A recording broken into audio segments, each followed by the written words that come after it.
You want to begin? Yes, I don't know how you start here. I'm new. You know Middelburg better than me. Well, evidently, we're having a conversation together.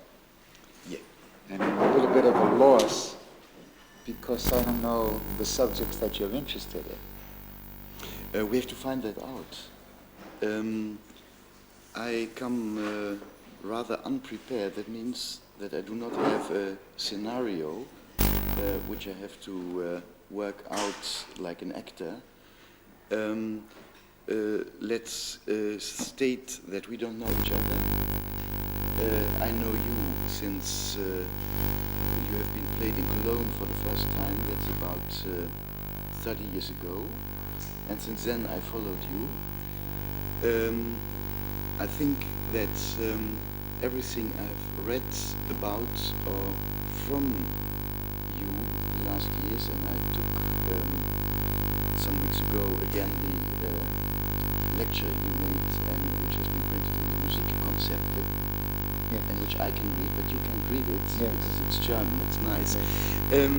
And I saw and I felt that there might be some contradictions between my typical European view on music and your views, which seems rather different to me. And let's just start with. They're actually different than most Americans too, so it's not a question. Tell me something about that. Well, what do you mean by typical European? That European composers, whatever they are doing, are conceiving their music from a century-lasting tradition. And there is one very strange thing, and you can see that in 20th century music, that most of the European composers who refute tradition in their use come back to it and even become conservatives when they are becoming a little bit older. Think of Hindemith or people like that. And what I feel in your attitude as far as read it is that you seem not to suffer to such an extent from those traditions because they do not really exist in the United States. That's a very difficult assumption. To some degree it's true, and to some degree it's a myth. I think that historical assumptions, for example, most young European musicians, composers that I meet, don't have any historical assumptions because they don't have any historical facility. So I think that there is a time, let's make an arbitrary date, 1963, in which Europe and America both have lost the DNA of history. You think they have lost it in Europe too? Well, for example, I do have these feelings, essentially, that for an American composer to write art music, not involved with, not the fact that they're not European, I'm European, my family was European, is a little bit surreal. Why? Well, because they don't have the DNA. It's like when I was living in Berlin 15 years ago, and there was a little room, and that was the breakfast room, and the room was a Tyrolean little room with a cuckoo clock and pine. But the cuckoo clock did not make art music. No, but it made a DNA from where I don't know if Mahler would have been happy in that little breakfast room. No, not anymore. No, I mean, but he might have seen, Sehr schön, cuckoo. And he's in the Tyrol, Yeah. you know, and he's writing a Landler. Yes, but he would not go to Berlin to listen and to enjoy Tyrolean music there, because it's 1,000 kilometers. Yes, but I just have no idea. Let's put it this Yes. way. All I'm Yeah, saying, I I have no understand, idea how would he have the same reaction as I would have with the Tyrolean breakfast room with the cuckoo clock. And what would you feel? Would he think, oh, I thought it was kitsch, obviously. Yes, it is. Would he think it was kitsch? Yes, he would, but he I'm would sure. use it. Well, he wouldn't think there's anything wrong with it. Yes, it is. Yeah. Like it would be just like another photograph, Yeah. Yeah. a family photograph. Oh, this was my cuckoo clock kitsch kitchen in Berlin in 1971. This whole idea of the ghost of DNA, even politically, or even in my references, both as an American and as an American Jew, when I was living in Berlin. I lived right near the Olympic Stadium, Oh my God. Yeah. and I would take a walk every day. Yeah. There. Yeah. And as I walked down the entrance, what's her name? Lena, what was the name of the photographer with the Olympic Stadium? Leni Riefenstahl. Yes. Yes. I would take a walk. Riefen. On one hand, I would have, here you found a bunch of young people, they're playing soccer, and I would have almost this cinematic, nightmarish image of the Nazi. See, both going on simultaneously as a DNA, not that I've learned it, but just in a sense from newsreels or something. In other words, so the images of what it was in Nazi Germany in the 30s, or what it was in photographs of Richard Strauss having a cup of coffee on the veranda of a hotel in Cortina de Pezzo or something. Yeah. We go to a place now. We went there last year. We're going again later this year in Baden-Weiler, Yeah. a marvelous hotel. They have concerts of modern music all the time. Yeah. You're going to meet Boulez there, or what? No, Because he's in he's living there. Baden-Baden. Yeah, but no, it's very no, near. no, no. But I'm it's going. very near. I'm just going. I'm going for the baths. Yeah. The old Roman baths, Yeah, and also that's because great, the yeah. place is very nice and the owner is a very, he's an art collector and he's a very good friend. Wolfgang Riem is always there. And, But he has historical conscience.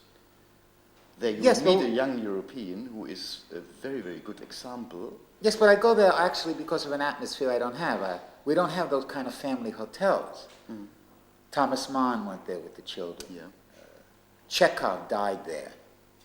Riem is going there. Riem goes there. He has his own studio there. Yeah, And, yeah, I know. but the place is very, very nice. Yeah. And it's a kind of atmosphere we don't have anything like it. Even the rich in America don't have anything like it. You go to a good hotel and that's it. So just the atmosphere of a spa of an upper class hotel life in Europe is something that we don't even have in our DNA. We maybe have an old family home, obviously, you know. In Newport, something, millionaire, WASP, America. But we don't have anything quite like this at all. So I'm interested in this DNA. I don't know why a young composer in America wants to write 12-tone music. At the same time, I don't know why he wants to get involved with jazz. At the same time, I don't know what he should do. Actually, as someone who sees young people all the time, I always question, why are they getting involved with this?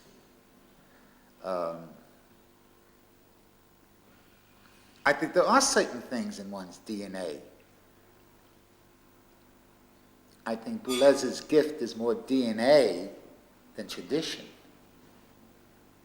The DNA of just jumping like a fantastic athlete from one register to another and this and that is a kind of DNA athletic something that comes more from just having a gift from having notes around. My DNA is, again, an alienated position. neither European nor American. Yeah. But isn't there In neither... fact, there was a recent article from Frankfurt for a very good friend of mine. What's our friend in Frankfurt? Huh? In Frankfurt? Huh? Yes. Oh, yeah. Huh? Yeah, I know him. You yes. know, Yeah, nice yeah, fellow. yes, yeah, very And he nice wrote this fellow. article, Yeah. and I could read a little bit about it. And the whole idea about the article is that I was going to save Europe from American music. That's a nice view. But why should you? Is American music, this music which is really on the other side, let's say you are between both, is American music something to be saved off in your mind?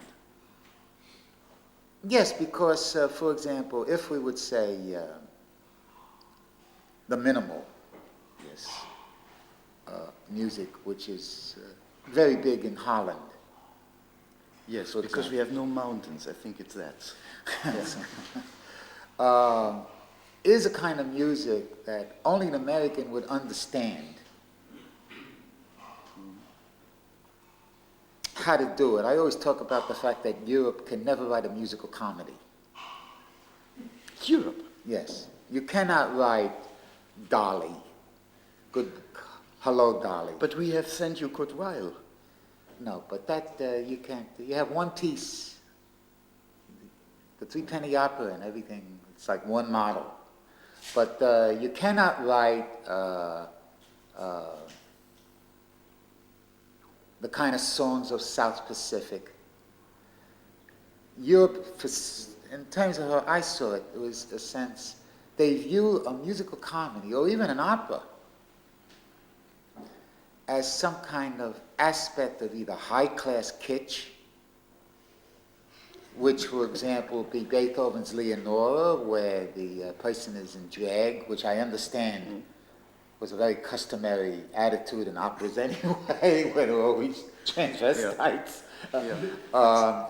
So either you had high-class kitsch, like Wagner,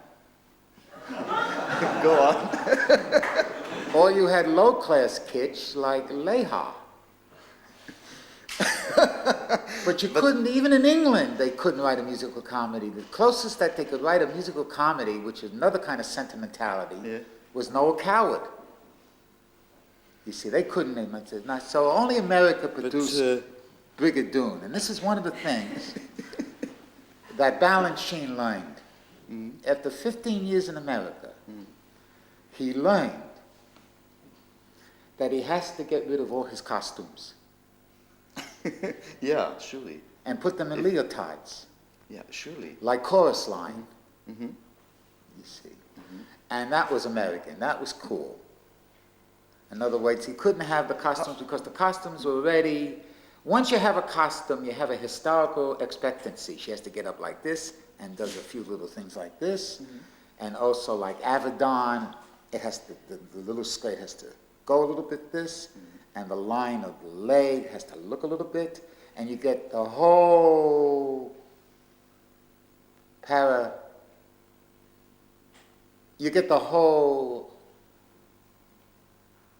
vocabulary of classical ballet.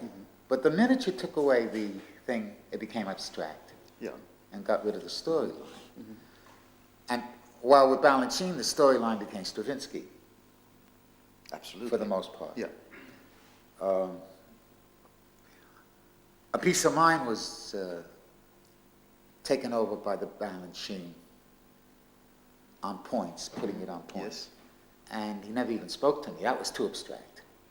The music is too abstract. Because the patterns of the music was all over. It was just one big pointillistic situation. And that he couldn't make any form out of it. Yes. Couldn't make any form out of it. He couldn't subdivide it. As he could use Stravinsky magnificently as a built-in, formal, elegant. Did the piece have a form? What do you think? The piece had a beginning and end. Yeah, it's enough for a form. Yeah. It's enough for a form in terms of my thinking at that time. Yeah. You see. see. But my form was integrated to the other aspects of the set. The set was done by Robert Rauschenberg, Yeah. in which the background was pointillistic. And Bob painted the costumes himself. The costumes were leotards. And it was the same colored points that was on the set. Yeah. So what you had was the visual, marvelous back and forth of the dances going into the set and out of the set. And I thought that I would also act as a middleman and have this acoustical pointillism going all the way through from the beginning to the end. You see. Yeah. Let's come back, if you allow me to do so. Which was very showbiz American. Very showbiz American. Yes, my attitude, as abstract as it was very showbiz American. That it was something that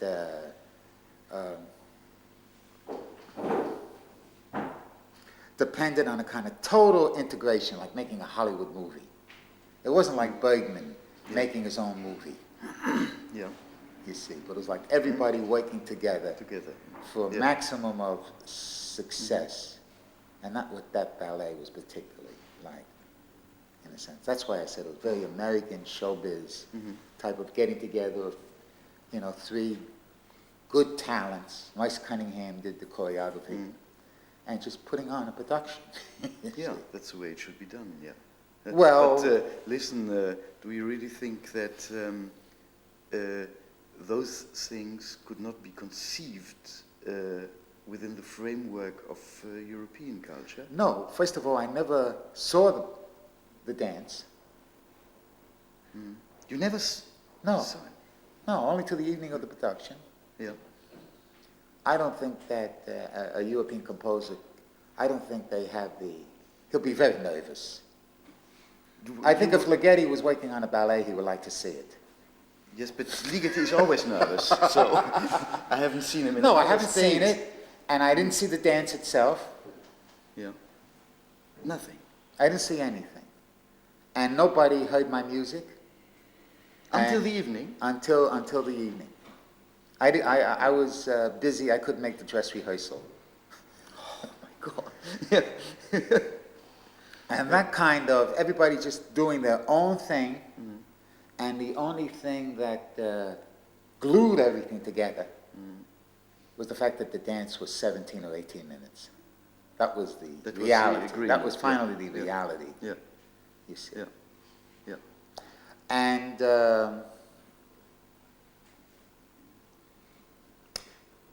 but I would really like to go back to this DNA thing. Yes, me too. You see. Yeah. And to the minimum music, please. Well, and the whole idea, in a sense, the reason minimal. Well, minimal, I think, it's a kind of showbiz cool, which New York was ready for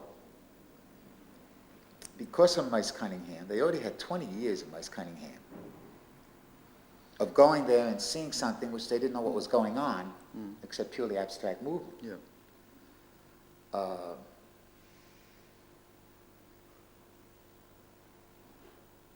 They already had the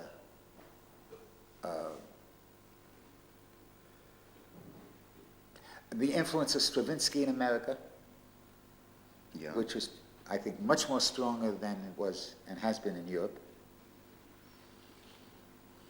For some years. Yes. For the well, first Stravinsky, 20 I think years. that's Stravinsky. I think that's Stravinsky and pattern music. Yeah.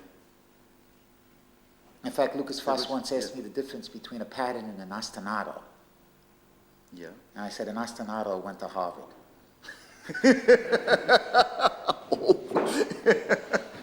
Yeah.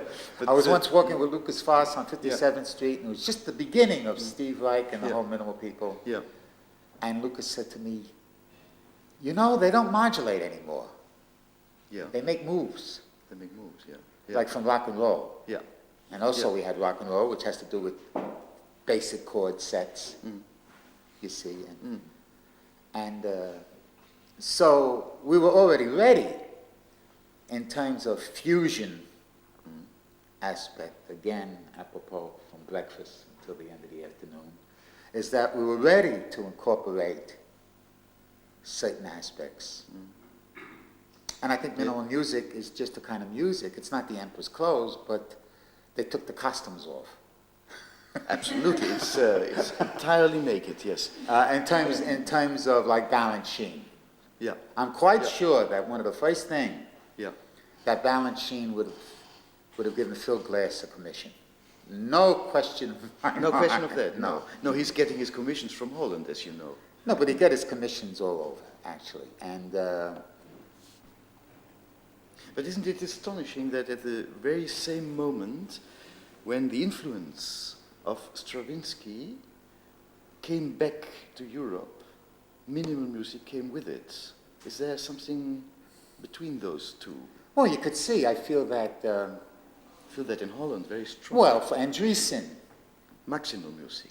Andriessen's, what is it, the start, the Yeah, proto-Steve Reich thing that he wrote before Steve The Reich State. is out of Stravinsky and his intense intellectual concerns about Stravinsky, Yes. Andriessen. Yeah. So I feel that Stravinsky is the Lucy, the missing link of minimalism, in a sense. And other very music that, say Virgil Thompson, those very minimal operas. In fact, I was at a performance of Three Saints and Three Acts. Yeah. Very bare, almost Baptist, kind of pop art tunes, but going into patterns or anything. And Phil Glass was sitting right in front of me. And he turned around and said, wasn't that fantastic? I mean, his relation, something like Virgil Thompson, Yeah. was not remote to me Yeah. in terms of his concerns. Kind of straightforward, stark aspect of patterns. Yeah. In his early career, the patterns were harsher, like his violin piece. Absolutely, yeah. And then as he went on, they Yeah. got sweeter. Yeah. I sometimes get the impression when I listen to Phil Glass that what European composers have composed in the 18th century for the left hand, that American minimal composers are doing that same thing for the right hand. They are relating themselves to every mess of history, whether it is Stravinsky or Virgil Thompson or Mozart. Or Monteverdi. Or Monteverdi, even that, they dare. I mean, which in a sense is what this imitation of Monteverdi Yeah. is something In the madrigals, yeah. which is something that Phil Glass has used continually as a process. Yes. Or Steve Reich in his obsessive use of canons. Yeah. Absolutely. Especially when he gets isn't off that the a hook with historical- something like Vermont Counterpoint, then he Yeah. could use to him Yeah. counterpoint as canons. Yeah. But is that historical conscious or is that the mentality of a thief? Or let's say. Because they seem to know. I mean, even I wouldn't use that term.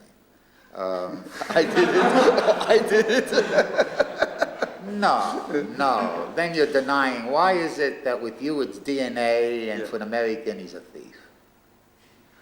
Yeah. It's because you speak Deutsch? Yes, but no. But listen, you said they would not have an historical mentality. It seems they have it. They refer themselves to models of arts music which date. Well, I back think to- American doesn't. Most European composers I know, younger people, and even older people, and I've had many European students, I feel that the European American is much more hysterical and much more self-conscious and much more serious about the subject, has a vested interest in the subject in terms of going on and having a life as a composer. I wouldn't say it's more serious. I think it's an aspect of hysteria. Might be, yeah. I think it's all lost to us. I don't think there's such a thing as a European tradition, because you can't have a European tradition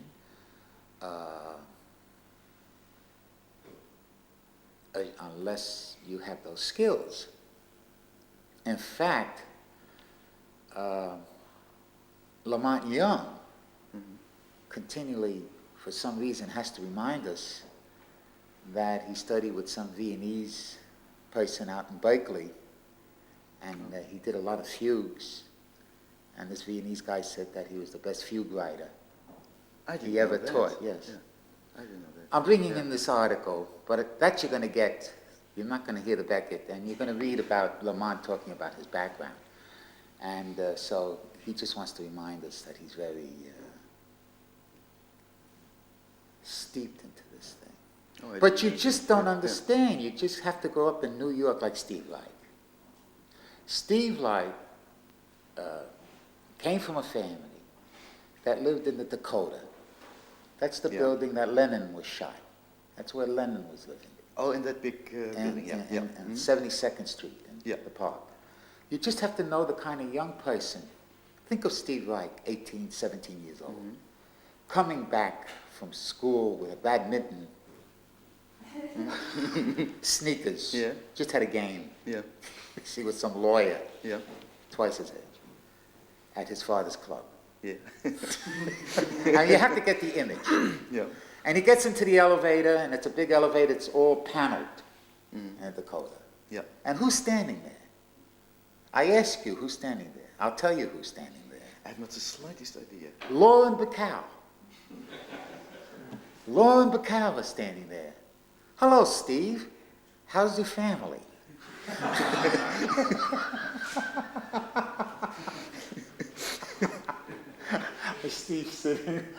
I see Steve sitting there like this, but his wife is smiling. She has a sense of humor. And that's his background. I mean, what kind of music can you expect for someone with a little badminton racket getting in an elevator with Lauren Bacall? I mean, I wouldn't know. Goes to college, nuts about Bartok. Schoenberg played Puts all tennis. those thoughts. Schoenberg played tennis I too. understand. Yeah. But Stockhausen would say that was in his decadent Hollywood period. Stockhausen is jogging every morning. But Stockhausen... Can you hear that in his music? Me not. I could hear it in his age. Yeah.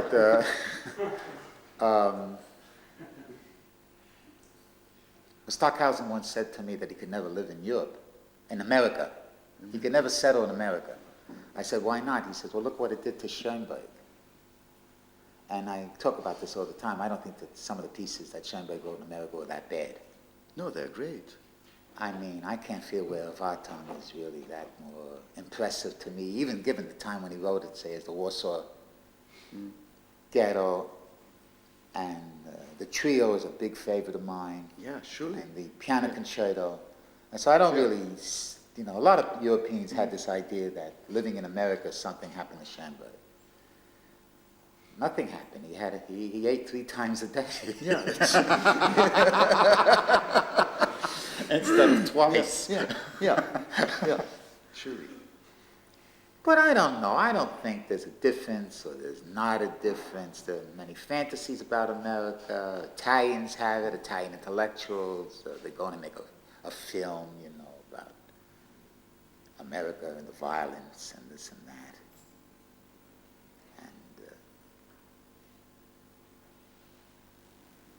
And, Europe had its own violence. Getty getting his son's ear in the mail. Yeah, I would say so. It's another kind, it's a kind of left-wing violence involved with Corsican gangsters. Yes, but they don't have so many influence in Europe, Corsica is a little island. Or do you mean that Corsican gangster from the 19th century? No, I'm talking about everybody has their own brand of violence. cruelty. The slums of Berlin are no different than the slums in America in its own way. Yeah, that's true. May I ask you again? But why? I'm not interrupting you. Okay. But Yeah, okay. I think it's a very feudal. It's a very feudal discussion about the difference between American culture and European culture. I know many great European artists, and the most gifted Europeans in painting in the international world today, Germans, are living in New York now, and they love it. And it's not because of the money, because they'll get the same money even if they didn't live there. In fact, they'll get more. Yeah. And but I think now it's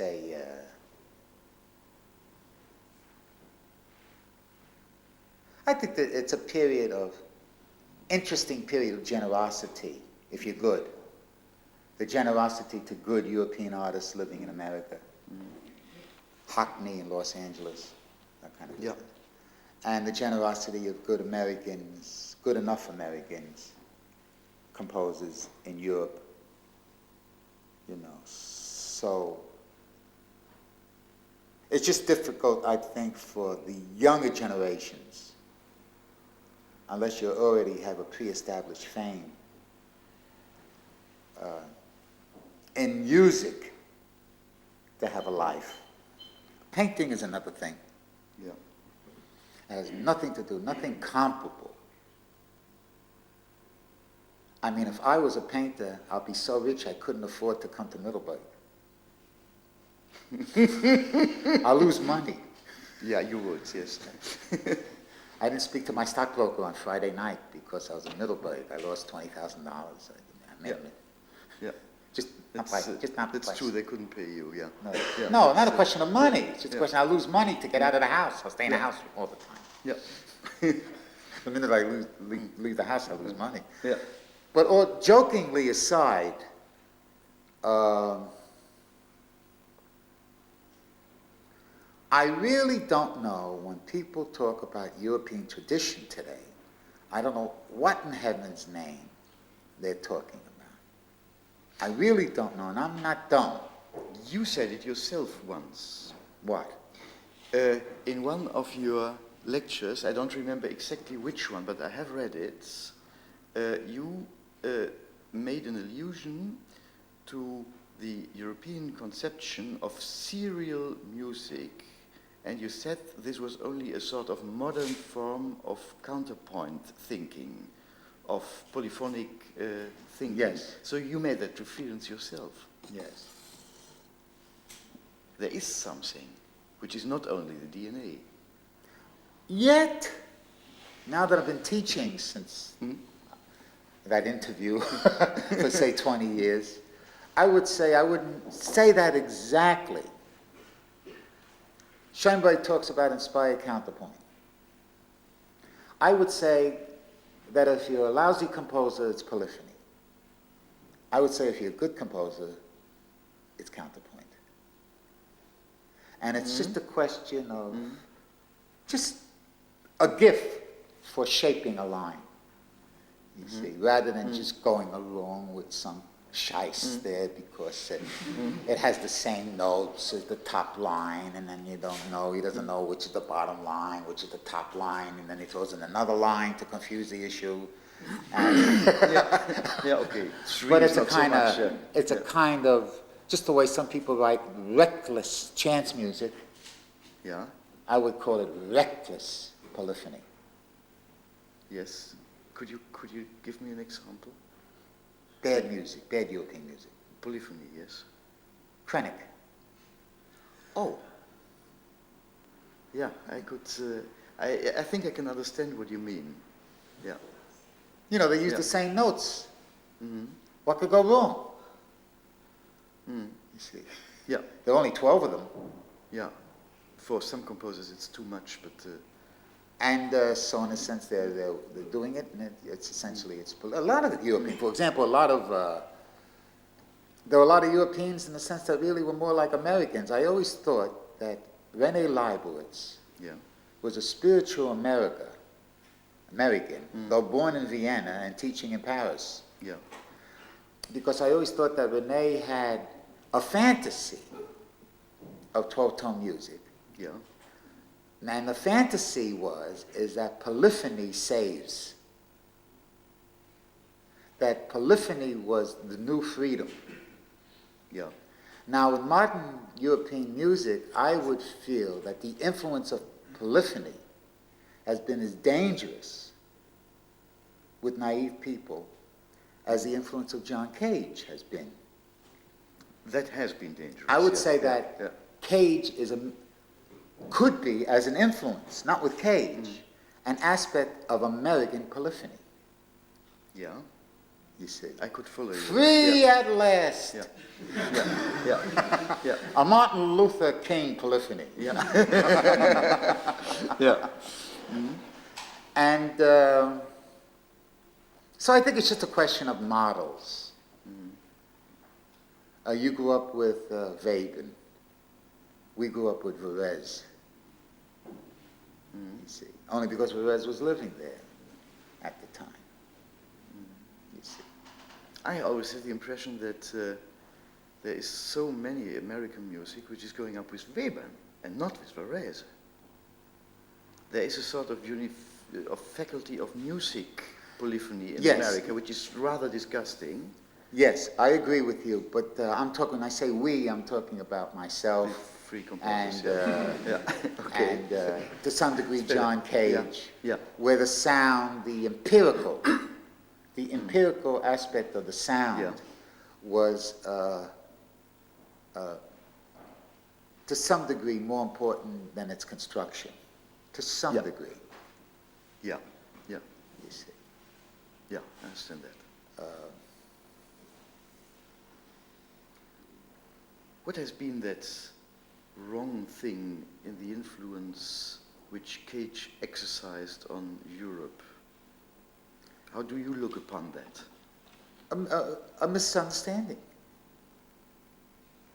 On which level? Intellectual.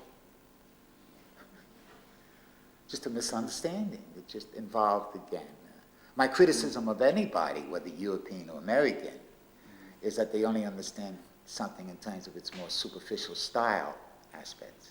Yeah. And they can't get beyond style, the style barriers. I mean, to me, that's my criticism of anybody. I mean, however, I can't understand how Boulez will be very snobbish against Steve Reich and yet would play Zappa. Yeah. That I couldn't figure out. There's a hypocrisy there that escapes me. Unless he feels that Zappa is some kind of, is exotic of some kind. No, he doesn't feel. He doesn't feel like that. He just feels that he doesn't feel for Zappa, but CBS wanted him to do that Zappa record, so he did it. Oh, well. He has not very high principles of I didn't know as a that. conductor. I'm a little bit discouraged to hear this. Yeah. But I'm going to believe. Yeah. I'm going to believe to the contrary. Yes, I would like. I want to have this faith, and I don't want to be. I'm going to believe to the contrary that Boulez is a man of integrity and principles. I really feel he is, and I really felt that he had a naive attitude.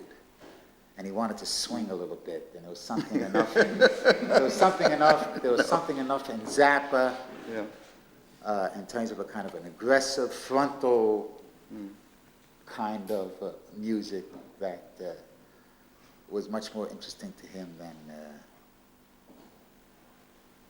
Steve Reich, you think? Steve Reich, for example, music for 15 instruments certainly outdoes Zappa with that surface. I could understand him not liking desert music, which has aspects, in a sense, reminds me to some degree of his own. Rapon reminds me to some degree of Les Noces. Both Rapon and desert music meet in the Stravinsky influence, at least. Surely. And also the form, the subdivision of form that Boulez never had in his other music. Yeah, that's strange. It came up. It came up in that piece. Yeah, that's true. Yes, but nevertheless, let's come back to that. The problem is a basic.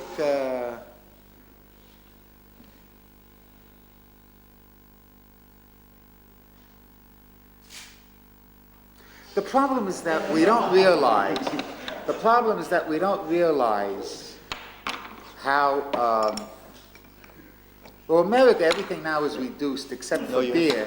I understand that. I was looking at it. In America, I was trying to make an analogy between America. In America, we have the twist off now. Yeah. Except for beer. Except for beer. Except for and beer. This is no beer. And this is not beer. No. This is. So it's a little bit behind the times. Yeah. Yeah. But I bet it's kept. I'm sure it's kept fresher in this way. I have no idea. I never drink it, so. I think what we don't realize is how conventional a lot of people are. And I always found that Boulez in his taste was very much conventional. To still have a notion of integration. Yeah, which he has, Yes, and that I quoted him yesterday, the fluidity of the form must match the fluidity of the... And to me, it's a very conventional idea. It's a very romantic idea. But it's very conventional in times in the sense that we can do this now. Yeah, You see. Yeah. And he still feels that it requires a great achievement, that it's the pinnacle of what a work of art should have, this notion of integration. At the same time, I feel that on one hand, it's not bad, but on the other hand, I feel it's naive. Depends from what you are conceiving from out such an idea.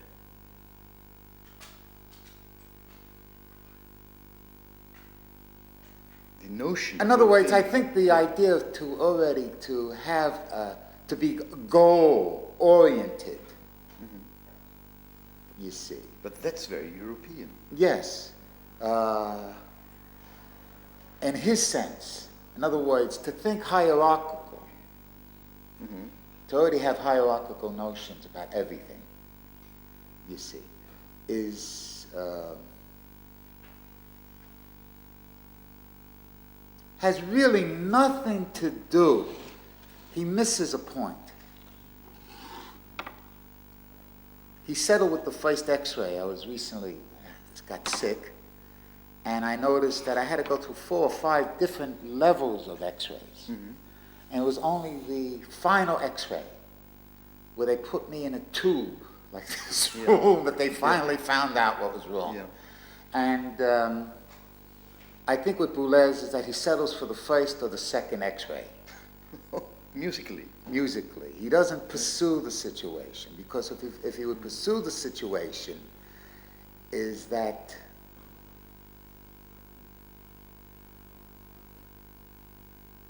he would find out,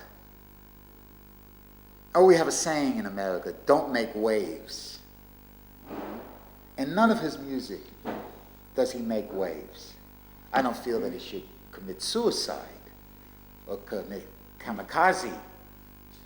You know, I don't feel that he should be self-destruct, that all of a sudden we're hearing Boulez and it's fantastic. Oh, it's like a tingly machine finally collapses in front of you. He couldn't do it. It'll be for an interesting cadence. I could just see it as a cadence. Yeah, yeah, that would be a cadence. Just crumbling down. Yeah. The world tumbling down, all his beliefs being questioned and just melting in front of your eyes. It'll be an interesting cadence. Stravinsky does it sometimes. That kind of a cadence, just everything just. Yeah. You don't know if he's patting it on the back or pushing it down on the floor. Yeah, you never know. The assumption of a Stravinsky cadence. In that sense, the whole idea of how to make a closed object is, to me, the despair of this genius's career. In fact, when I gave a seminar on Boulez, my seminar was Boulez in crisis. Yeah. And the crisis is how is he going to use form? Yeah. What is form? How is he going to integrate it? What he took from the Americans, what he decided not to take from the Americans, and form, essentially, or loosening up a little bit. Now I feel with Repon, it's just an unbelievable, eclectic piece of layered music. There's Elliott Carter's Pea Soup. Peace soup, Pea yes. soup. Yeah. The thick pea soup. Yeah. There's Wagner, all those years in Bayreuth. Almost falling asleep. This Lohengrin Swan, yes. Yeah. That's in the piece. And Les Noces, where the piece is made long and then he tags on the Les Noces. Every time. And the piece in that sense is a little bit somewhat disappointing for me as the use of the computer more as a kind of a, rightly so, I differ from my students that felt in the sense that he doesn't do anything interesting with the computer, and I think he does exactly what the computer is there for, acoustically, not for information. Yeah. You see, so he does it all right, but whether he needed the computer for that, not at all. I don't think his talent needed the computer. I think what the computer did was bring in the high-tech electronic element, where the electronic actually sounded better than the live. Yeah, absolutely. That was the problem. I heard it much in Los Angeles, and the problem was that the electronic was the first time where, you always complain that electronic don't sound as good as the live music. You always did, yeah. No, I never liked the electronic No, you sound. complained it. You Yes. complained, Yeah. but here I You haven't complained. composed. Here I complained about that young clarinet. Yeah. It was just the opposite. Turn off the live music. I want to hear the clean, beautiful, the machinery of the electronic music. Yeah. That's something he did. When they played it the first time in Donaueschingen, the electricity went out. And so he was only left, the poor man, with the instrumental parts. It must be horrible for a composer who presents his first computer piece. Well, it was an aspect of layering. But if you want to talk about layering as being European, say starting with the sacco, I think it's an aspect of most music that becomes part of the culture of a country or of a continent. I think was one of the problems of most of my music in the beginning, is that I didn't layer. I think Ives' success in Europe was the fact that the music was layered. Yeah. I think that Cage's success was the fact that the music was layered. And I think that Elliott Carter, perhaps, at least say in England, maybe on the not crossing the Channel, except to Paris, successful of the recent music, especially of the past 10 years or so, is because that it's layered. So in that sense, I think to a very large extent. To a large extent. So I think in that sense, both the American and the European meet in terms of information theory from the beginning of the century. Mahler's, a lot of information in Mahler. Or Richard Strauss, for that matter, a lot of information. Too much. Much too much, yeah. I mean, did you ever forced to listen to the Alpine Symphony? Yes, I've done once in my life. It's like reading just a book, just a telephone book of random numbers. Yeah, if you read it truly. Yeah. Sitting in a hotel next to the Matterhorn. And listening to that. And listen to that. So reading a telephone book next to the Matterhorn. Who would I call up in Switzerland? Yeah. So in a sense, there are a lot of things in common. There are a lot of things in common that American and Europe. However, if we begin with Ives, doesn't mean, or even Cage, the only thing that I'll differ, and I got very, very upset with a pianist, entrepreneur friend of mine, that in introducing Americans in London, had this big spiel about Ives as the American tradition. I don't think as an American I even think about tradition. Oh, Ives, that's the American tradition. It's interesting enough that both Cage and myself never, ever, from 35 years ago today until today, ever mention Ives, except as an anti-homosexual basis of when he was mean to Henry Cowell when Henry Cowell had some problem. That was his only connection, you see.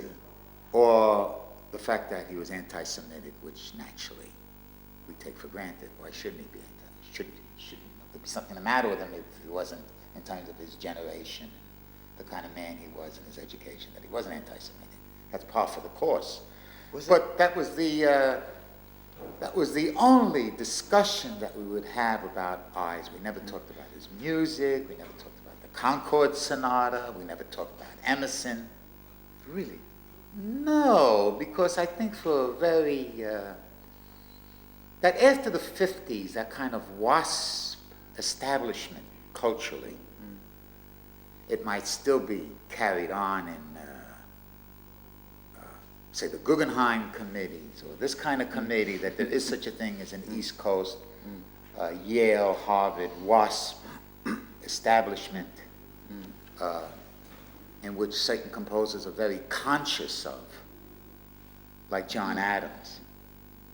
John Adams is very conscious that the people that take him up in terms of the establishment is the fact that, number one, he's WASP. Number two, he comes from New England. Number three,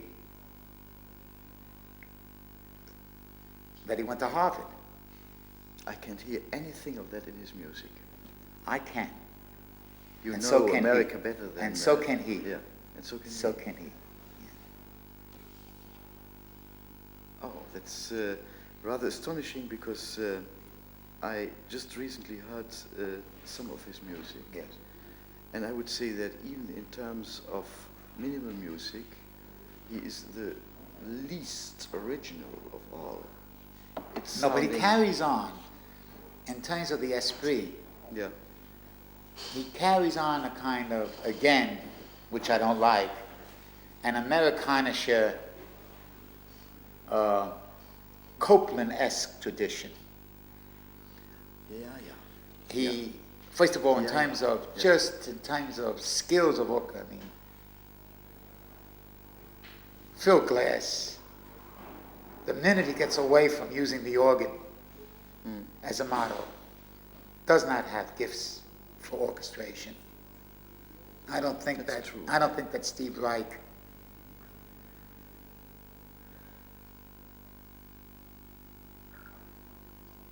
except for one or two pieces, hit it. I think with Steve Reich, his orchestration depends on the initial instrumental choices. Entirely. And he yeah. cannot make a metamorphosis from an instrumental choice beyond its possibilities, Yeah, that's true. He takes which, what it is. which yes. many composers can do. They get involved with a combination and they finally realize that there's something wrong with the combination and they go above it. They find some ways to go above it. I don't think that Steve. No, it's always like that. But I think, in a sense, there's an envy of orchestration in his music. In fact, after A Piece of Mind, his only comment, and he was hysterical with excitement, was, what unbelievable orchestration. What orchestration. I mean, the fact that he would spend so much time talking about the orchestration of my piece. However, John Adams has a gift for really hearing combinations, and especially the orchestra. He has the gift for amounts. He knows what symphonic strings sounds like. That's you true. know. And they don't have it. They don't have it. They have the organ, Yeah. which I think was the old Terry Riley, and their own backgrounds, especially Steve with the 4 Italian organs and 4 organs and things like that, and that kind of, which I thought was marvelous for his color.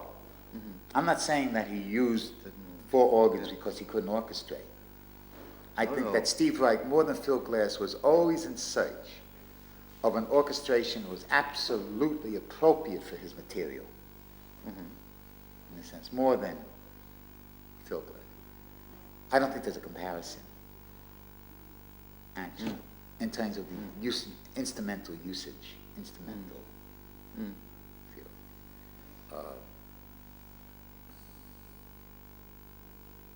I heard the last piece of one of the last pieces of Phil Glass, which was done at the Amsterdam Opera, and I was very astonished that there was no orchestration at all. He took just the Handel Telemann orchestra, and he just took the strings where they have been 2 centuries ago. He took the basses where they have been 2 centuries ago, so there was no orchestration at all. Yeah, just late Baroque music, I would say, yes. From the sound even sounded like that. I don't think he's as classy as Steve Reich. And I feel that he has a lot of bias against modernism, philosophically. And I think it comes out with a lot of... And I think it comes, this is a running commentary with everything. And I think, that's why I looked at her. Yeah. And I think it, to bad effect,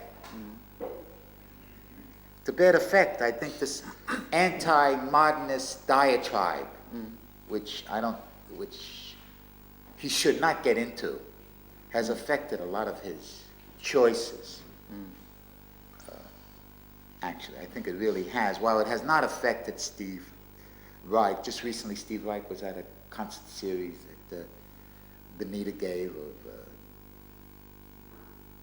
of the most avant-garde music possible. He's always inviting people. He associates, whether it's John Cage or Milton Babbitt, and he hasn't put himself in an intellectual ghetto. My relationships with him for the past 20 years, you see. So in that sense, he doesn't have those biases. If he does have those biases, it has to do with the bad influence that someone might have on a culture. In fact, he would talk about a whole generation of composers in America as cage cripples. Oh, God. And to some degree, they are cage cripples. So he's right. Yes, but I think we also have Weber cripples. And glass cripples. I mean, Weber cripples, I see them now, 65 years old in Darmstadt. They could barely walk. They need a cane now. And they're writing the same kind of music. And if they feel if they get the right role, yes, then it's it. Then they feel it will be like breaking the bank at Monte Carlo. Yeah. Everything will come into place and the safe opens. Yeah, but in Monte Carlo you can make more money than with a Weber. That's very evident. But they do feel that the numbers game, Yeah. the mystery of the numbers, Yeah. is going to pay off in a piece. Yeah. And it's not going to pay off That's anymore not in true a piece. at all. Yeah. No, That's not true at all. no, Yeah. no. It paid off. I don't think the numbers game ever paid off for Scheinberg, except in his first piano pieces. No, it's the evidence of the product. But I think the Which is early important. piano pieces, the notes and how he did it, and the first 12-tone pieces, I think that it paid off. But it paid off on the piano. Yeah. I don't know. I have to talk about this. The result. This is. I never said this before, but I mean, as I'm talking, I'm wondering to what degree I believe it. But I never really felt that he had the right note in the right register, in the right dynamic, at the right time, in any of his pieces, except in the piano pieces. While in the other pieces, it was more organic. Absolutely. But I never liked Schoenberg's notes. I never liked the notes the third string quartets, the note that bothers me. I feel like you go to a movie and there's something the matter a little bit with the... Yeah, but that's what he wanted, I think. I don't know what he wanted, but my publisher is German, and I think I'm going to ask Universal if I could rewrite the third string quartet with the right. As your publisher is not German but Austrian, he Austrian, will not allow it. He will not allow it. No, it's not allowed to But rewrite maybe with Schoenberg. Schley no longer there, I might be able to allow it to. However, French, I wanted to do, in Buffalo, I wanted to produce an early piece, 1905 piece of Milhaud. It was a very interesting piece with male choruses and a lot of orchestra, very influential to Varese as a young man in Paris. And I wanted to produce these pieces, and I got word from Salabert I could do anything I want with the piece. That's how much they wanted it to be performed. They didn't care. Yeah, they're not gonna care about that. And I actually wonder if Vienna's gonna care what I do to the third string quartet. Yes, they are. I'm very sure. You know, move forms around, things like that. Yeah. Try it, and use it as a quotation. No, but actually, seriously, Yeah. Schoenberg's Exactly. notes. I mean, Yeah. I have a love-hate relationship with Schoenberg. When I'm away from him, I love him tremendously. Yeah. I would almost defend my life. Yeah. The closer I get to him again, I hate it. That's the way John Cage felt about Stockhausen.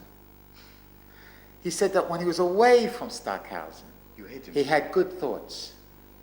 But when he was with him, he couldn't wait to get away. That's the last thing I can understand, but the first thing, not at all.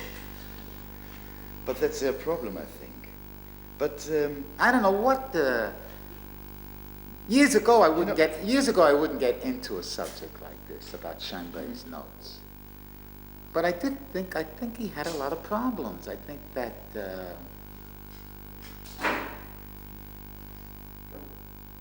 could it be? however, when his notes were much more conventionally involved with the 19th century, like in the Gore leader. I mean, it's just unbelievable. Yeah. With the six piccolos and the tune. Yeah, I mean, beginning, it's yeah. just Great, yeah. unbelievable. Better than Mahler. Better than Mahler. Better notes than Mahler. There I would talk about Mahler's notes. Yeah, that's in relation to that's young Mahler and Schoenberg. Debussy together, yeah. But the notes are just on.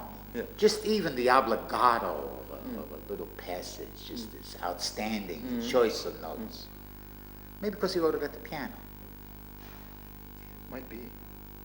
But would you perhaps accept, after what you have said about Schoenberg, the late Schoenberg now, the Boulez criticism from the very beginnings of the years 50?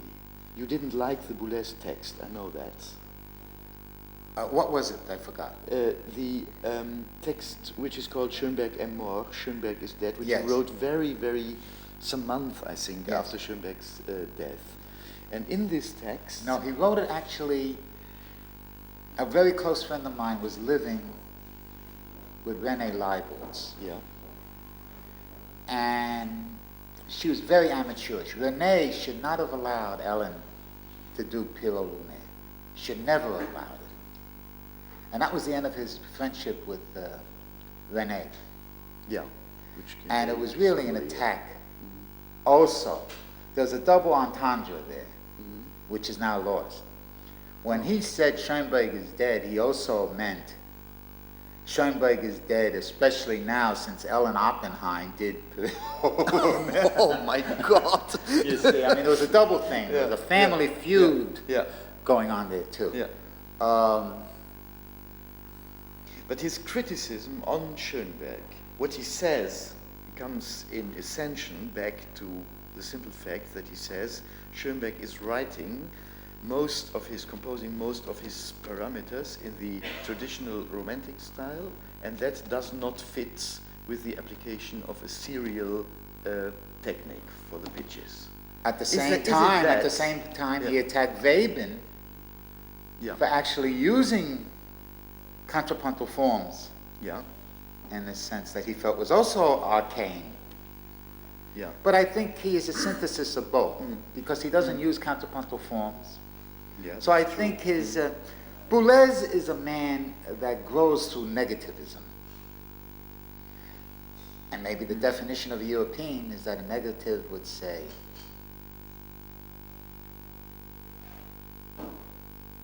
well, I can't stand the music, it's this and it's that, however.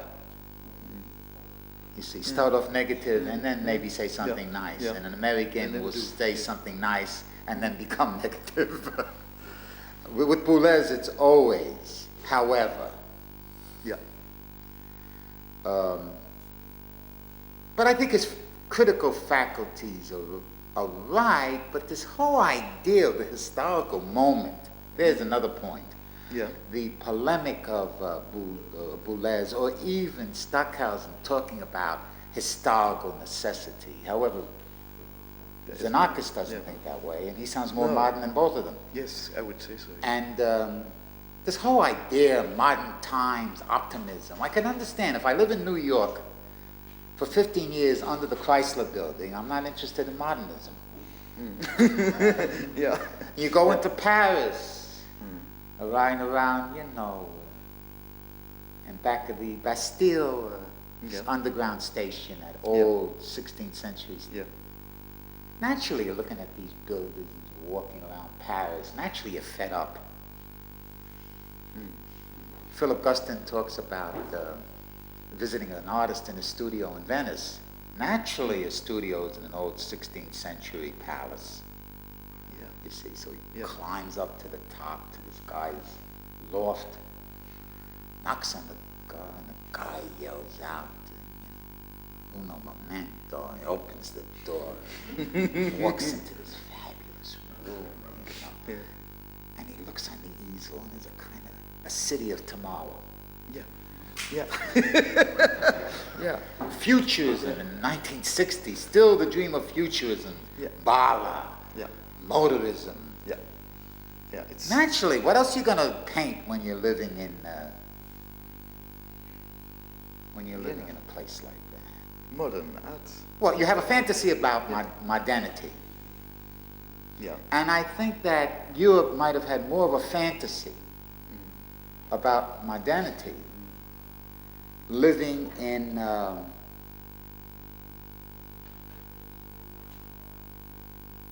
Where does Wolfgang Riem live? In Karlsruhe. Karlsruhe. Well, I know Karlsruhe. That's where Karl is laying, yes. I mean, I know Karlsruhe. And this whole idea of what kind of music you like when you live in. This is a very interesting problem.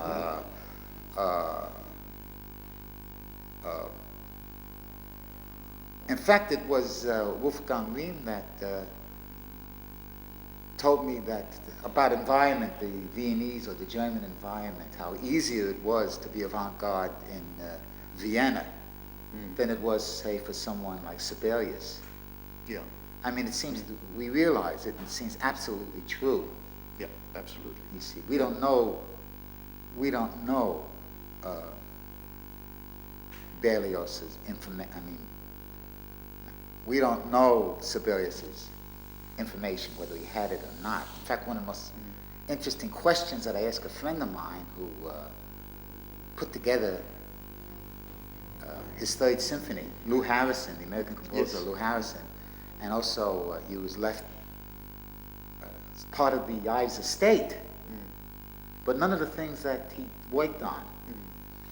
And I was very interested to know how smart Ives was. Because there was always this kind of fake American anti-intellectualism. The man was a Yale man. Yeah, and what does it mean? It means that he was an educated, sophisticated man talking in rough language. Like Frank Zappa. Yeah. every word of Frank Zappa is a profanity. You see? Yeah. A profanity. Yeah. Yet he got a doctorate in the University of Texas. It's an American affectation. Yeah. And I wanted to know to what degree did I suffer from this affectation, because he took an anti-intellectual stance to some degree. Lou said that he read German, that there were books on Hindemith, on this one, on that one in German when they went into his estate to look at his library. There were magazines from over the world, not only in American, that he was a continually informed person that knew a lot that was going on, that a lot of people were writing to him at that time, that he was singled out, written to them. Did you know that Mahler was going to do a piece of his? Yes, the Third Symphony. And then Mahler died. Yeah. And he never did it. Did you know that when Schoenberg came to America for the first time, there was a party for him? And Ives gave him a check for $500, which at that time was about $5,000. That's a lot of money, yeah. At that time, it was $500. It was a lot of money at that time. Yeah. He just said hello, took out an envelope and handed them. He says, "You might need this in America," which was it's the nicest story I ever heard about Ives. A very nice thing to do. And I think it paid off historically, because Schoenberg wrote a little thing for Ives when Ives died, and it was a marvelous obituary. Yeah. Because I think a lot of it had to do with that $500. Sure. And he also wrote a marvelous obituary for George Gershwin. And I'm sure maybe George slipped him some money. A little. Yeah. Okay. Yeah. I'm only guessing, but it's an educated guess. Yeah. I don't know, but he said nice things about Ives even before. Now I take it all back, because he said some nice things about Shostakovich, and I'm sure Shostakovich did not give him any money. No, that's nice true, things about Shostakovich. Yeah. And nice things about Sibelius. Yeah, that's true. Okay, so he had respect. Well, he was very interested in the magic of the symphonic form. Because, he was caught in the middle when I was a young man. In the Sunday Times, for about a month, there was a very famous diatribe against a series of letters that Schoenberg wrote in defense of Mahler. And the head of the music critic at that time, his name was Lawrence Gilman, hated Mahler but loved Sibelius. Yeah. So there was whole exchange of letters about the virtues of one and the other. Yeah. And at the same time, I always thought it was very nice that after it was all said and done, he still had this great feeling for Sibelius. And the mystery of just using those, again, like John Adams was talking about, the feel what symphonic strings sound like, is a kind of DNA that you, and it's not an educated thing. You cannot learn. For example, Richard Strauss did not have it in his DNA, the symphonic strings. He broke them up all the time, the dream of polyphony, this and that. And he could not write for symphonic strings. For Richard those Strauss. symphonic strings, yes. For those, in relation to his own music. Either could Schumann. They were good enough. They were okay. Yeah. So the whole idea that a European is supposed to automatically walk into a historical era and do it terrifically is nonsense. That doesn't exist. I mean, but we do have this fantasy. Oh, the European knows it's in its DNA. Oh, nothing like the violence section. Oh, boy, oh boy, oh boy. No, that's the fiction. And only the European, even when they're now in the 20th century, only a younger European composer could divide the violence. You see, like Ligeti or Penderecki. I don't think that's true. I don't think that's true at all. Absolutely not. You see. Absolutely not, because dividing violins does not mean that you are able to do it. No, and to me, the only one I really knew how to do the function, what I would feel the function, though stylistically I would never do it, and that's only because, that's not necessarily because I always avoided, not that I didn't divide violin sections, and maybe 2 or 3 orchestral pieces I did, but Stravinsky in the Huxley variations, in fact, he takes these 12 solo violins and he treats them absolutely soloistic. Yeah, that's... My that's teacher, Wallingford interesting, Rieger, wrote a piece, I don't know if you're familiar with, Sonority for 10 Violins. No, don't know. It was one of the first divided violin pieces ever written. He did it in the 20s. Oh, it's a marvelous piece. And all the violinists are standing, and each part is like soloistic, and it's a very good piece, actually. So, but Stravinsky wouldn't use the subdivided violins, for example, the way the Xenakis or Ligeti or Penderecki would use it, you see. No, because or Boulez, the way Boulez would world. use it. Not his world. It's not his world, absolutely. His world is more for articulateness. Yeah. Yeah. It's a rather clean world, I even dare to say. But maybe the best thing is about this European American thing is what many years ago Ligeti said to me. He said, maybe you should become more European and I'm becoming more American. In other words, a little balance, a little spread of the DNA. And that was the concern of Ligeti had for the earliest years of minimalism. Yeah. See, but I think what Ligeti took something else out of it. He took the mechanistic element. Yeah, but he did it before Phil Glass even appeared in Europe. He did that piece with the 100 metronomes longly before we had Phil Glass or Steve Reich here. But I think it was involved. Yes, but I think that, but he knew of the Fluxus he knew period. yes. But I think he knew the early pieces of Steve Reich. And I know. Yeah. I know that, and Terry Riley was very, very interesting. Yeah. And all I'm really talking about it is not the style or anything else, but the aspect of the mechanistic aspect, which became part of his style, so to speak. Yeah. And Ligeti would have the more fluid type of writing into the more mechanical, and the subdivision between one and the other. Yeah. In that sense, he used it as the perpetual mobile. That's advanced. Yeah, that's a rather old European principle. Yes, so he always had the perpetual mobile. Yeah. But he was always consigned, and it was re-articulated with the with the metronome piece. Actually, absolutely. We were the first. We did it in Buffalo. The metronome piece. The metronome piece, and I think we lost the metronome when we took it to New York. One metronome. Yeah, I think we did it one metronome less. It got lost. And how did that sound? I don't think you noticed it. I'm going to confess now after 20 years when I see him.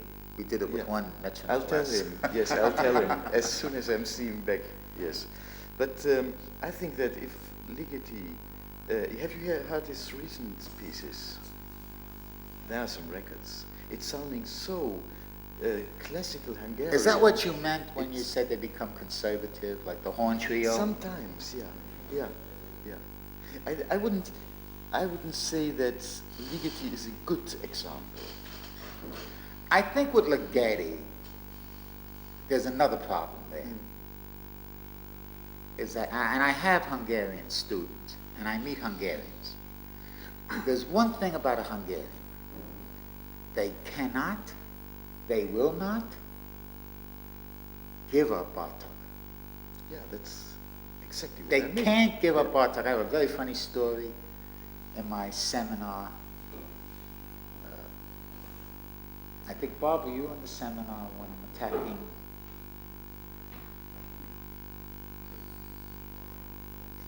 He's a marvelous boy, fellow. He's getting his doctorate, 2 doctorates. And he says to me, Professor Feldman, why is it in your seminars you only play masterpieces? I said, that's a very good question. I said, next week we play Bartok.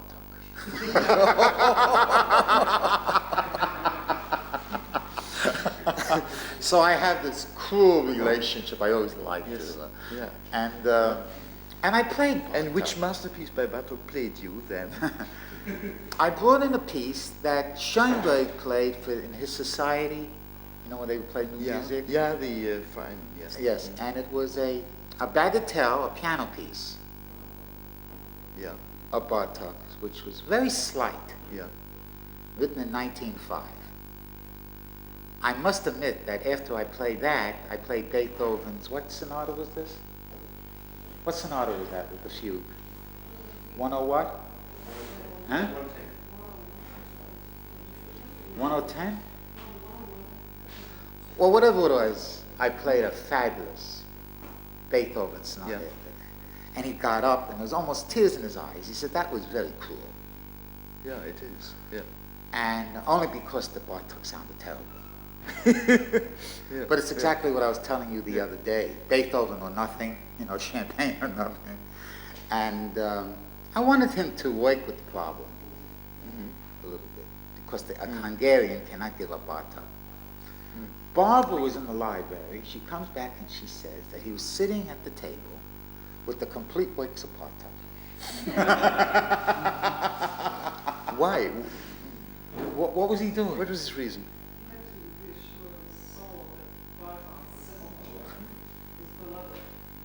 That Bartók was... Oh my God, yeah. And he comes to the next seminar, he's smiling, he said, well, I'm very glad you did that because now I feel that Bartók is greater than he even was before. I didn't know they were so Catholic in Hungary. Well, get a hold of a sophisticated, I'm sure you know Edvas. Ask Edvas, what do you think of Bartók? Feldman thinks he's third rate. Do you agree with him? Hand him that.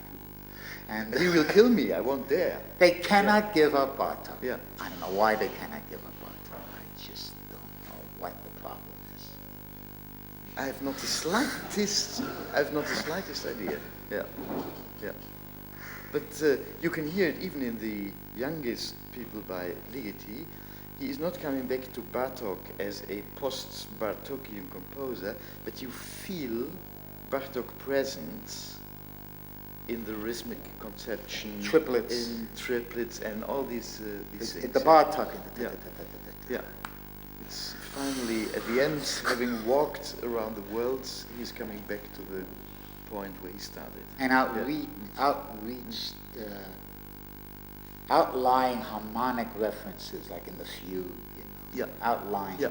Just Absolutely. just Yeah, yeah, yeah. It's the way he started, because I remember when he came to Cologne, he took some tapes, when he went out of Hungary, he took some tapes with him with very, very early Ligeti pieces, and they were just sounding like a mixture of Bartók and the Russian folklore music from the years 30 about. That's was his starting point even. But even his articles later on Bartók, in a sense, were quite... Yeah. Milton Babbitt also wrote some very interesting articles on Bartók, but more in terms of the serialistic Yeah. aspects. Yeah. of Bartók. The Fibonacci aspects as well. Yes. Yeah. Yeah. Which are interesting, but which prove that whatever might be the technique you use, it doesn't give any guarantee for your music. Oh, I really don't know. I think that the magic numbers, what do they call that? I don't know. What is it, the magic? Huh? The golden. Oh, yeah, yeah. I think it shows up in a piece of furniture, Yeah, because I have a piece of furniture, yeah. which is the golden. And you could see this. You really want to get a ruler. But I don't think it shows up in music. I don't think it can articulate itself. I don't know if you got it. I still don't know. I never answered or even actually asked the questions. To what degree can mathematical proportions show up in music where the material is not that good anyway? Where the material actually takes away from the possibility. I feel that one Yeah. just used material arbitrarily to prove a point, and never found that kind of material in the sense that really worked in terms of the numbers. Is that what you meant when you said some time ago that this is one of the contradictions between, or the differences between Europe and the United States? Do you really think, I proved that a little bit when reading lectures by you, that you reproach, or you seem to reproach to some European composers their attitudes towards mathematics? It's more than that. It has to do with the nature of the fact that you believe in something. You're more profound than somebody else. Leibowitz would quote Hölderlin. Is that the way you pronounce him? Hölderlin? Hölderlin, yes. Hölderlin. Where Hölderlin says, to live is to defend the form. Yeah. Like the Nazi Party. Yeah. Yeah. To live is to defend the form. It sounds terrific. Oh, I'm living. Have a little SS tattoo here, Yeah. and I'm defending a form. And I think it's that kind of idealism that we didn't grow up with. Yeah. An idealism in the sense where you want the Nobel Prize just for feeling these feelings. Just with this tattoo you want to be immortal. Yeah. And it's that kind of aspect which is remote to me. America was very crass. America was very, we developed very terrible terms in terms of one's idealism. One of the worst slogans we have is, put up or shut up. Okay. You know what I mean? Yeah. Put up or shut up. Yeah. I remember as a kid, I was very influenced by a remark in a Pirandello play, where this guy is sprouting philosophy, and everything sounds fantastic. And the Philistine in the play says, none of your philosophy, man. Give us facts. Yeah. Well, in a sense, I think Americans are their own Philistines. And I think that there's I think Americans don't buy this kind of ready-to-package idealism. To live is to defend the form. No. Well, but that is Webern, Yeah. and that was the young Boulez. It's To me, to live is to write music. But nevertheless, how can it happen? I remember that when we were young guys and Cage came to Europe and we heard for the first time music by you, we heard for the first time music by Christian Wolff and so on, we thought that you were the philosophers. How can that happen? We thought that you had philosophic concepts. Yes, because we Base didn't your have. pieces Yes, on. in a sense, I do feel that my music is more philosophy. In fact, in Berlin, where a piece of mine was done some years ago, crippled symmetry.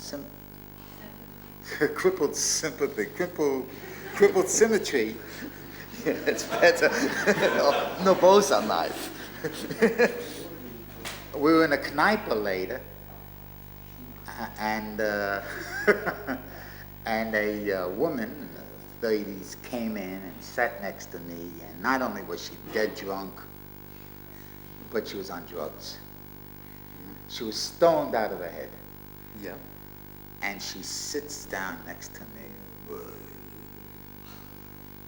And Bloom, who was rude anyway, would say to her in German, will you please leave us alone? We just gave a concert. Get out of here. Leave us alone. And she would move. And I was interested. What is she trying to say to me? Sitting there like a kind of catatonic.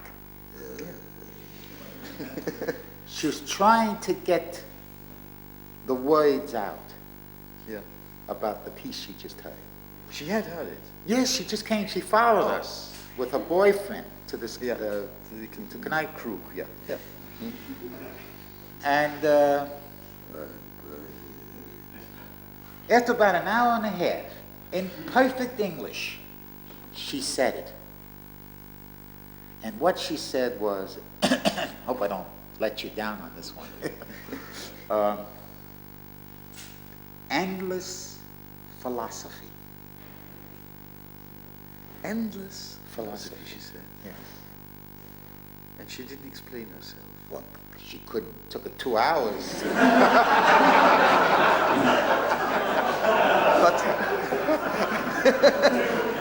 But you could have given her you could have given her 2 hours more.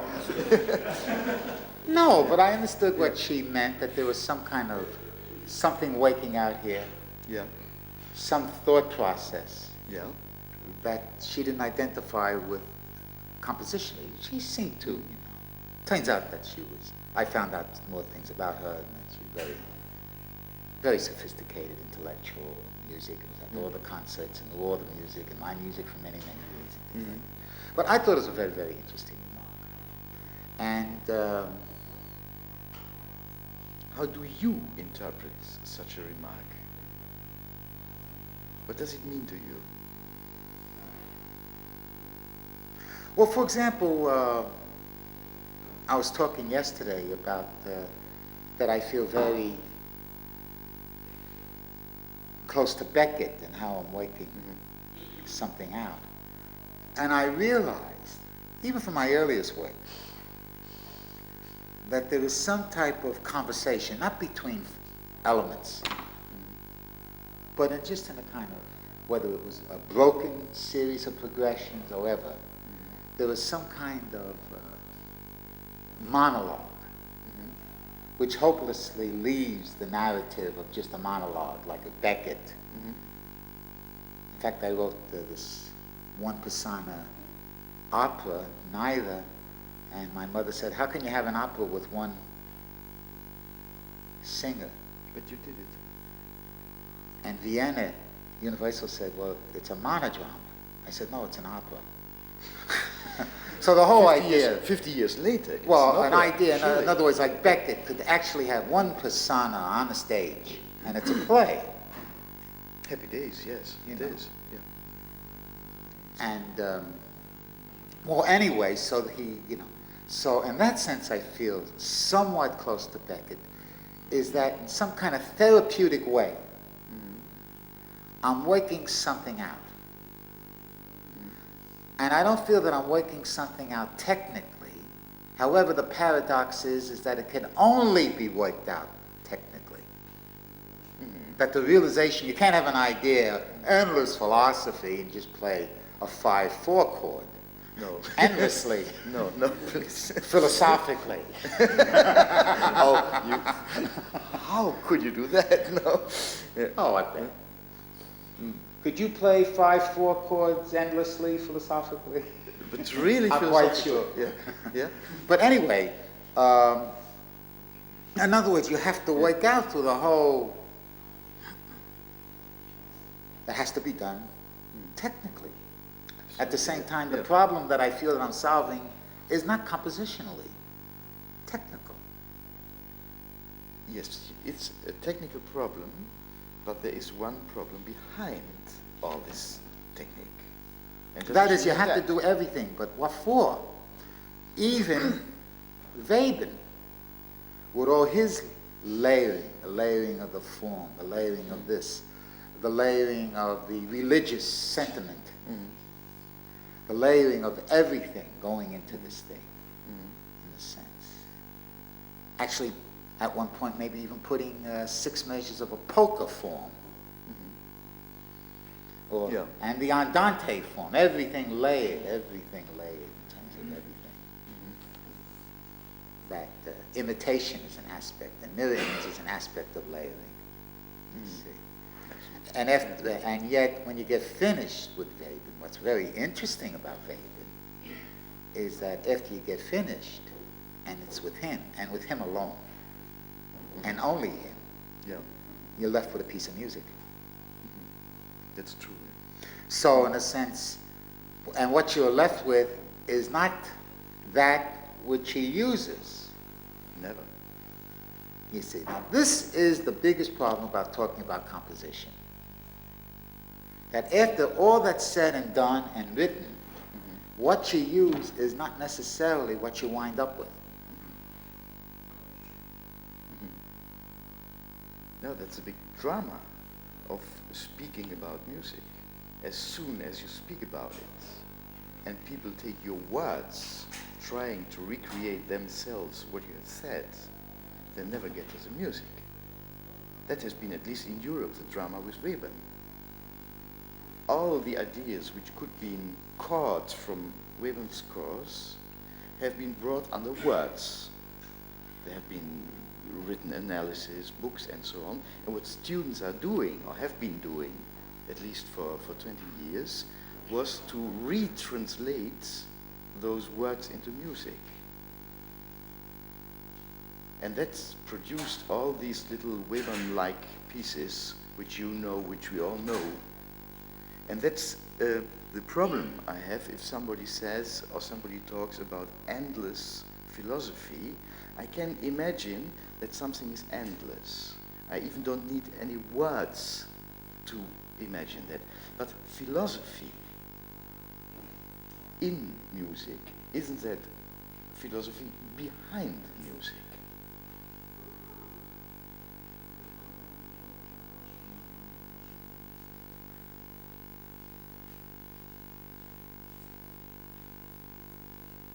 Well, I think in philosophy, it's not necessarily beginning with a system, but arriving towards one, even though it's not given. You see. Yeah. I was always very interested as a kid, for example, in Spinoza. Yeah.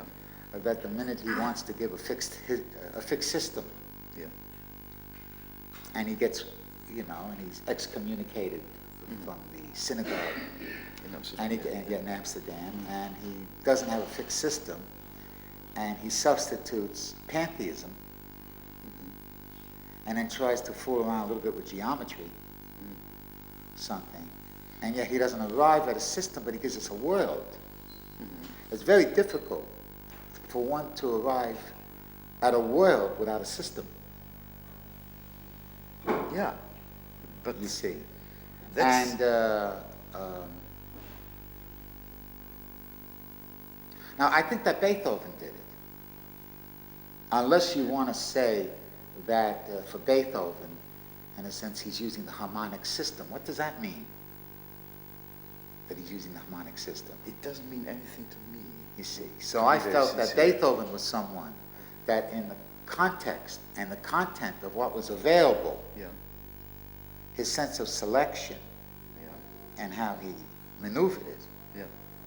was always appears to be arriving at a system, but there is no system.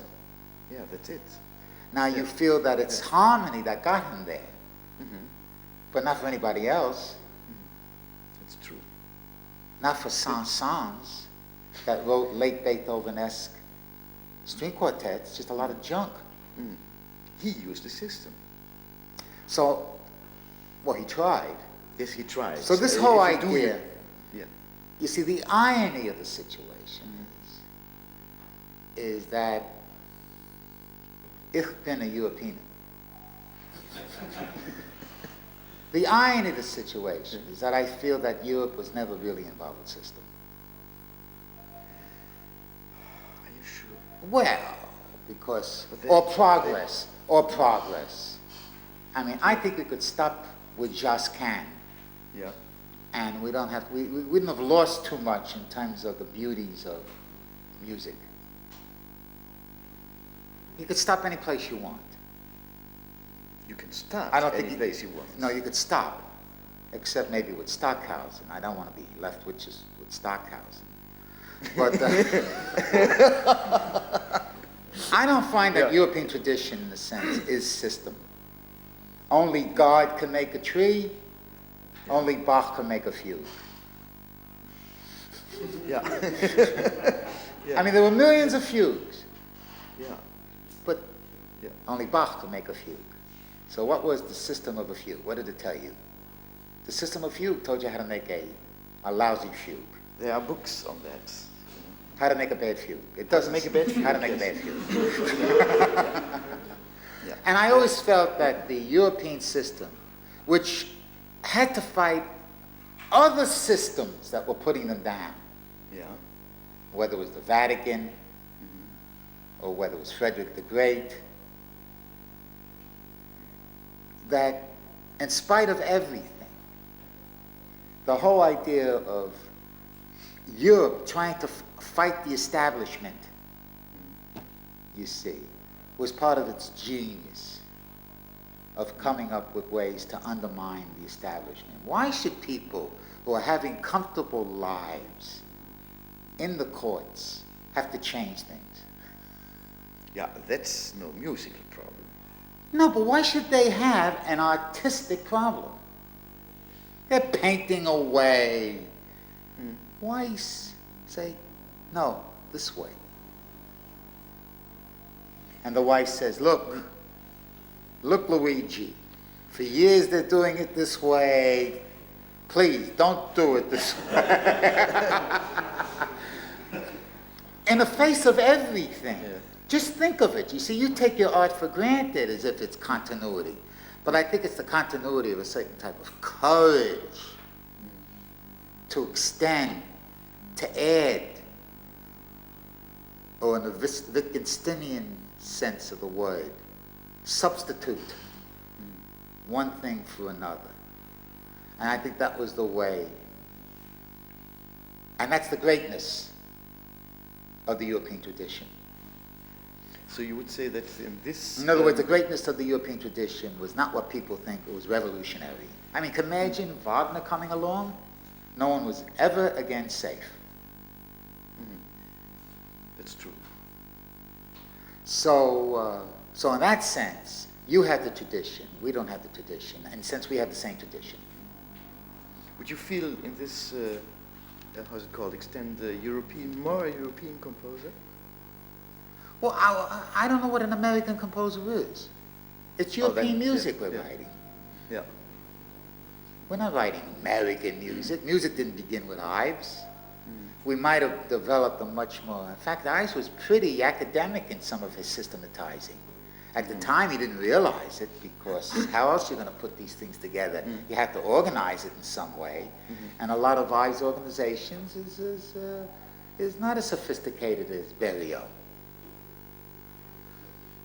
This was a very crude and primitive times. However, I think given the times and given his gifts, I think he did remarkable things, and there's no need to make excuses for him. No. In that sense, there is no American tradition. There are American attitudes. That is, I don't think we're going to find one American of any talent that would say, to live is to defend the form. No. You don't find them in Europe neither, at this time. But there were types. There were types, yes. When Europe conceived itself as being a form, and a form of history, you must not forget that at the very same moment when Hölderlin made that remark, Hegel concluded that the holy spirit of history, the Weltgeist, had come down to the Prussian Empire, fulfilling history there. That was a time when people thought and conceived world like that. Yes, and history as a living thing. Yeah. Schopenhauer, even when he talks about Christ, talks about Christianity as being absolutely new, because in the first time in the history of man, it was involved with a God that died, you see, which was an aspect of progress, where other religions, in a sense, were prehistoric. Cavemen looked up, fate, or the moon. The moon is doing it, Yeah. So I think, in a sense, I think there are attitudes. And the attitudes, in a sense, has to do with lifestyles, your belief in the starving artist. Do I? No, the European belief in the starving artist, I think, has a lot to do with it. One of Boulez's biggest criticisms of me, when he met me when I was 24, was the same age, maybe he was a few months older. His biggest criticism, he was staying in John Cage's apartment. I was living on one floor, he was living on another. And he went looking for me one morning to go out and have coffee. And I had a job with my family. I was in a family business. His biggest criticism was the fact that I went out and I worked for a living. Yeah, he never needed. Well, he came down, he was with the Barreau Theater. He came down as a conductor with the Barreau Theater. But I was an amateur. That was a very strong European notion. Yeah, in his eyes you were, yes. You see, Yeah. I was an amateur. I can't be good if I'm going to a family business. While in America, we had a whole tradition. Ives, famous poets. Yeah. We had a big tradition of that, you see, of doing many things at one time and not the self-interest. I am an artist. I mean, my Hungarian that can't give up Bartok also can't give up patronage. He's writing one letter for himself after another that I have to sign. How to stay in America, how to get this money and this grant and this and this and that and this and this and that. I'll show you, more European kids that come to America learn more about the foundation syndrome. That's a big American experience. Oh, we have that in Europe too. I know. After the Second World War. I know that. I realize that. Yeah. But I think it's the whole idea of the professional, having integrity, not living a schizophrenic life, having what's considered professional attitudes, is something that I have not discovered in America. I discovered it in America when somebody becomes successful or something and they see things going their way, so they feel that maybe now is an opportunity I could live with my music in somehow. But to actually start off with those attitudes, some do. Yeah, but it's... They do in Canada. That has a lot to do with the training. To start off, an example, I am a young professional and I want support and I deserve support and I'm going to get support, and if you don't support me, I'm going to leave the country. That's Canadian. That's Canadian. As if the it's country, sounding like, as if the country cares. You see, the country. Please don't leave the country. But it's, that's what Xenakis said. You know, only Xenakis could say this for the French government. If I don't get support, I'm leaving. Please, here, Mr. Xenakis. He'll say $80,000 a year. You happy? Okay. Stay. But I Stay think this attitude by Boulez has been rather cheap because his parents are enormously rich. Stockhausen, the same case. Well, his he did wife. not need to work for his wife. Messerschmitt. No. No. Krupp. No, worse. What? Who was Blom and Voss in Hamburg. They are I don't know how it's called in English, a very big shipbuilding industry. And we took it into war munitions. The fantasy about him is he's supported by Nazi war munitions. Oh my Messerschmitt family or something like that. Yeah, no, they built the ships for the Nazis, whatever. sure, but okay, that's not the problem. But I think it's a cheap attitude because there are, even in Europe, so few composers who can permit themselves just to be professional. That doesn't exist anymore. But Boulez had this, Berio had this about me. It's family money. Yes. If my family would have 300 million or something, mark or dollars, I could tell to you, you know, I'm a professional. I need not to work. And you know what I'd say to you? No, I wouldn't like it. You know what I would say? I would say, yes. You are a professional. Yes. Okay. And that's the reason. And that's the reason I would never dare saying something like that to you. Anybody that's $300 million. In fact, Barbara and I in Los Angeles was one of the most surrealist dinners we ever had with a group of people, and one of the guys was a fellow by the name of Getty. You heard about the Getty oil millionaires. Yeah. All right, well, the son is a composer. I don't want to go into it, I don't want to talk about the music he writes. He's in his late 50s, and he would give $1 million to the San Francisco Symphony, and they'll play a piece of his, and the people that were with were people, in a sense, were known for their professional standards. Yeah. But they're trying to get some money. The cynicism was that it was perfectly all right. He said we had to go to somebody's wealthy home to hear an evening of his music, and he makes some stupid speech, and again, attacking modernism and attacking this, and that his music was not eclectic, but it was synthetic. So, like washing food. It was synthetic music. And you hear something, and it sounds a little bit like Palestrina, the Gale song. Plays this kind of bad Palestrina, bad Schubert, and we're sitting like idiots, listening to this guy. And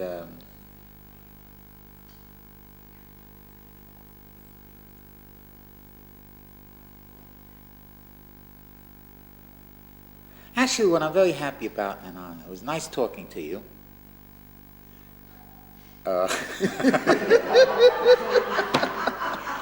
Don't call me, I'll call you. No, what was nice about the conversation, in the sense is that, and I think this is very indicative, and I don't think it's because of my style, and I don't think it's necessarily yours, but I think it's very indicative of the times, is that it seems that one is not even attempting to find or fabricate an issue. You see, because years ago, when you would have a conversation with a young Xenakis, not an older, wiser Xenakis, but as a young man, he would in effect in a conversation, or a non-conversation, because there wouldn't be many words with Xenakis as a young man. Yeah. Now it's all different. Yeah. But he would say, to defend me is to defend the future of music. In other words, that either one believed in oneself in a kind of maniacal way, like Stockhausen was years ago, in which there was this great act of the cult of personality, especially with Stockhausen.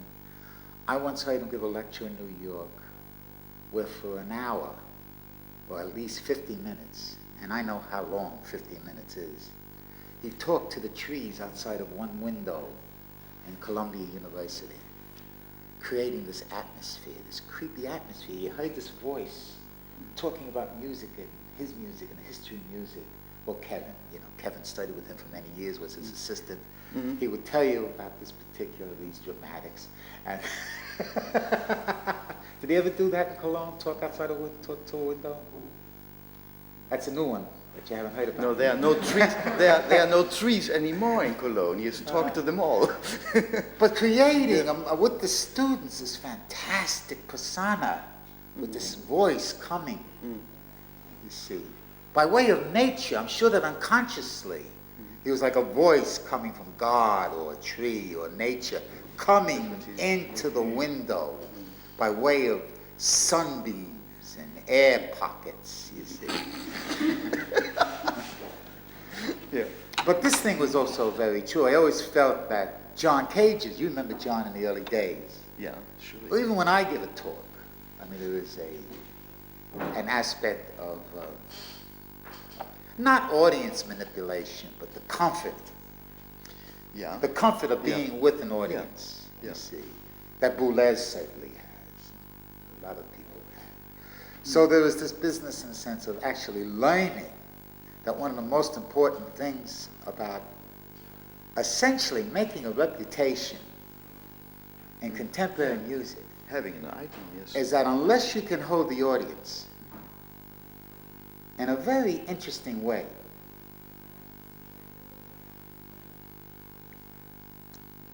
the reputation suffers. This was true 30 years ago. Yeah. And I think to some degree it's true now.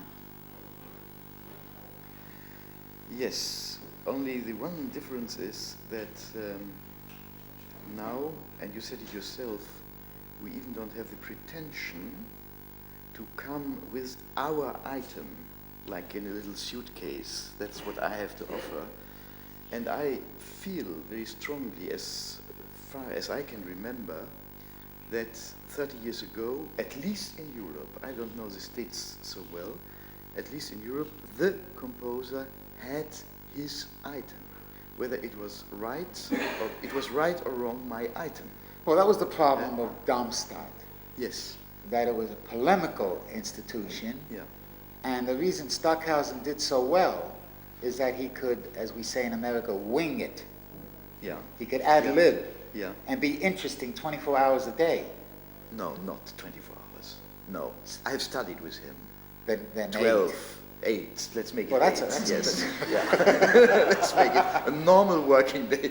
A normal working day. Well, you know, I mean, Ligeti came in, gave a speech, and that's it. Next year. Yeah. Yeah. And everybody just couldn't keep up this kind of momentum. Yeah. They said that Xenakis came on in a limousine. That was impressive. Just that there was nobody to see him get off out of the limousine. Because no one's standing out there, it's always so hot. No, he didn't have a limousine at No, that he time. came. No, he took, no. He He rented hired a one. limousine. He rented He one. rented a limousine. Yeah. I know he did that with Buffalo. He didn't come to Buffalo with a helicopter. Oh. But we got a bill from him when he did finally arrive at Buffalo for helicopter expenses from Kennedy to Pan Am Building in Yeah. New York, which was the first time in the history of an invited guest that they would actually, without asking, take a helicopter. Yeah. Yeah. Well, I'm not talking about the showbiz aspect, but I'm just saying that I feel that it was ideas. And this is something painters, can you think of painters having a conference like this? Every year going down here, one painter, another painter, they don't have anything like it. But just something in music. And yet what's interesting is that if the young composer feels in the sense that they always have to get a new handle on new ideas, new points of view, a new approach, for whatever reason, I never knew the reason. I don't know what the hell you do with this when you get out of here. Me neither. I have no idea what's done with all this. And I don't know what's done even in the classroom, teaching students for 15 years. I have no idea what they're doing with all that stuff they're learning. I don't know where it goes, I don't know what happens to it. It doesn't even get them a job anymore. No. But it seems to me that in music, and I'm sure in painting to some degree when they finally meet these people, the charismatic element of the composer is as important as the ideas. And there was something about my whole youth, the sense of optimism I had after visiting Varese. In fact, in an obituary I wrote for him, I felt like a pilgrim going to Lourdes for a cure. Just walking out of his place into the village, Greenwich Village, and then just walking the streets and then going someplace and just looking around and just feeling that nothing's going to happen to me. Bad. I was walking on waters just by visiting Varese. And there was just something about composers, and terrific composers are very, very important. To such a dramatic event that Varese told me that the most exciting thing of his youth was to see Debussy standing in the back of a concert hall with his shirt. Evidently, it was an affectation in early 20th century. In Proust, you know, they never took their coat off. It's a fur coat. Maybe the rooms were cold, but maybe it's the symphony hall. But Debussy also, with his big, heavy coat, standing, never sat down. They never sat down in the 20th century. And he said it was the most exciting thing, just to look and see, in the semi-darkness, Debussy standing there. I imagine. Yeah. Okay, they are making a lot of noise. I think they are preparing a concert. It was Well, Very I'm nice. very happy you did not have For a me. point of view. Yes, I was very happy that I didn't come to one, that you helped me to do so. Thanks very much.